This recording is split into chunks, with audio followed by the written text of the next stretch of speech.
छठी मैया की जदि जे भरोसा कायला से होई तो अब की मिलन छठी घाट पर होई घाट पर होई।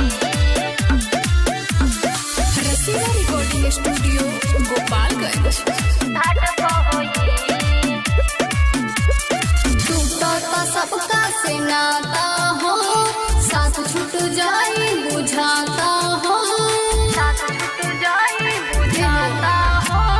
टूटता सबका से नाता हो, साथ छूट जाए बुझाता हो, बुझाता हो। अब कैसे पूजा पाठ विश्वास को होई,